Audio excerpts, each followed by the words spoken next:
Out of nowhere, we got ourselves an official ARG inside the game. Finally, something that could give me the answers I needed, except I can't solve it. Once again, I felt the lore slipping out of my theorist grasp. So, for this one, I'm gonna need some help from you.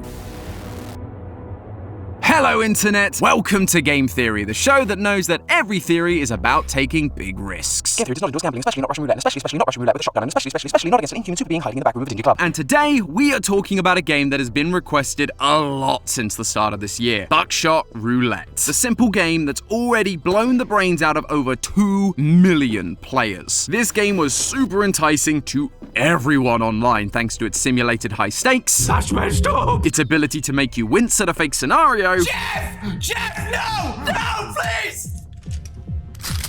I'm an idiot. And of course, a feeling that there was more to this game's story than meets the eye. What are the lore implications of that? But that final point never really revealed itself. Sorry, Mark. Don't get me wrong, I certainly tried, as did many others. But it never felt like anyone had a full grip on what this game was supposed to be about. That was, until April of this year. Hidden inside the April update for the game was a small detail that changed everything. A live email address. And from there came a website and a whole ARG that was designed to do just that. Help us understand the Buckshot lore. Immediately, my passion was revitalized, and I threw everything I had at this ARG, trying desperately to find the answers. And while I and the community have certainly found a good amount of stuff, we're still missing one vital clue to busting this whole thing wide open. So grab your YouTube-friendly firearms theorists, because I'm going to need your help to solve this. Let me show you the story we have so far, and then reveal what you can do to help uncover the lore of Buckshot Roulette. You start Buckshot Roulette in the bathroom of a club. You don't really have many options except to click on the door in front of you and move out onto a catwalk where a smoker overlooks the club below. From here, click on the next door and you enter into a small room stuffed with various tech. This is where the shotgun roulette begins. If the name didn't give it away, this game is based on Russian roulette, where someone uses a gun loaded with a single live round, aims it at themselves, and hopes it doesn't go off. In Buckshot Roulette, though, things are a little more complicated. There are only 2 players, yourself and the dealer, and you have a shotgun with a certain amount of live rounds and blank rounds. Using a combination of counting bullets, logic, and power-ups, the player needs to figure out the order of the shells and use them to deal damage to the dealer while avoiding any themselves. If you get it wrong, you end up with a face full of lead and you're brought back with a defibrillator, which feels like putting a band-aid on a severed limb, but regardless, the 3rd round is where things get exciting. The defibrillators get cut. No more revivals this time. Either you or the dealer are getting buried after this. If you win, however, a machine emerges from the darkness with a briefcase full of cash, up to $70,000 worth, which you now get to spend on facial reconstruction surgery. Woo! Totally worth it. Or at least it would be if after your victory, you didn't wake up again in the same bathroom ready to go again. They even give you a bottle of pills to activate the double or nothing endless mode if you really fancy a challenge. And that is the game. It's a very fun gameplay loop and it allows for some really interesting mental gymnastics while trying to outsmart the dealer. But from a lore standpoint, there wasn't really much to go off of. Obviously, there were questions like, what the heck is the dealer's deal? How is he able to survive a shotgun to the face with no defibrillation? Why is he playing this game at all? But there just wasn't anything I could find to even speculate as to what the answer might be. But then came the April update, and it changed everything. With this update, there was one more change made to the bathroom once you beat the game for the first time. A computer that has been smashed through the mirror with a brain sticking out of it? Checking the monitor reveals it to be a Kony brand monitor that tells you the stats of all your runs. But it also has a strange invitation to register the computer via email. You'd have thought that would have been registered to the building already, but nope. Instead, we are given an email address, contact@voltastandardelectronics.com, and this email address actually works. Though it doesn't really matter what you send it, you'll just get an automated response back. But that doesn't mean it's useless. Far from it, actually. It says this: greetings, and thank you for reaching out to Volta Standard Electronics, the perpetual pioneers of technology. Our Volta Standard Electronics helpline is specifically designed to help you with any questions you might have. For example, here's what we found regarding your query. And then it just spits out this assortment of